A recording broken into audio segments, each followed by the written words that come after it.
Hello friend, computer guide इस channel पर आप सभी का स्वागत है। आज के इस लेसन में हम डेबिट और क्रेडिट का पूरा प्रोसेस जानेंगे, किस तरह से हम माइक्रोसॉफ्ट एक्सेल में डेबिट और क्रेडिट मैनेज कर सकते हैं। तो चलिए शुरू करते हैं। तो शुरू करने से पहले आपको इसके 2 रूल समझने हैं और उसे फॉलो करना है। अगर आप वो फॉलो नहीं करोगे तो आप इसमें सही तरीके से डेबिट और क्रेडिट मैनेज नहीं कर पाओगे। वो रूल क्या है, तो चलिए उनके बारे में हम जान लेते हैं। तो जो भी हमारी बिजनेस में पेमेंट रिसीव होगा तो वो हमें डेबिट करना होगा, और जो पेमेंट हमारा बिजनेस से जाएगा उसे हम क्रेडिट करेंगे। यानी जो हमारे इनकम होगी उसे हम डेबिट करेंगे और जो हमारे एक्सपेंसेस होंगे उसे हम क्रेडिट करेंगे। बस ये 2 स्टेप आपको फॉलो करना, आप प्रॉपर तरीके से यहाँ पे डेबिट और क्रेडिट मैनेज कर पाओगे। चलिए शुरू करते हैं। यहाँ पे ले लेते हैं सीरियल नंबर 1, यहाँ पे ले लेंगे 2, देन इन दोनों को ऐसे सेलेक्ट करेंगे और यहाँ से इस तरह से इसे खींच देंगे। यहाँ पे ले लेंगे हम डेट, यहाँ पे डेट ले लेते हैं हम 15 नवम्बर 2022। ओके, और इसे भी यहाँ से इस तरह से खींच देंगे। और यहाँ पे ले लेते हैं, मान लीजिए हमें पेमेंट रिसीव हुआ, तो यहाँ पे लिख लेते हैं हम पेमेंट रिसीव।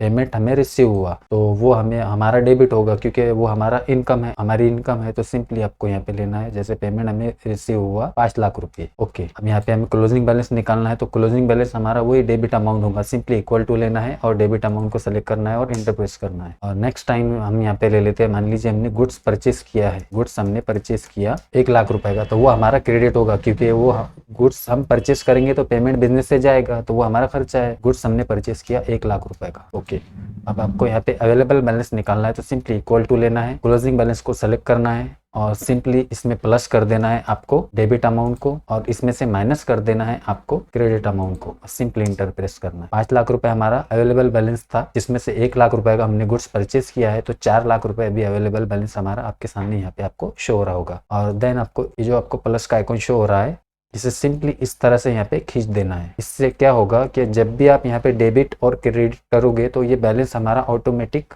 इंक्रीज और डिक्रीज होता रहेगा। तो यहाँ पे हम ले लेते हैं इलेक्ट्रिक बिल। इलेक्ट्रिक बिल हमने मान लीजिए यहाँ पे 10,000 रुपये भरा।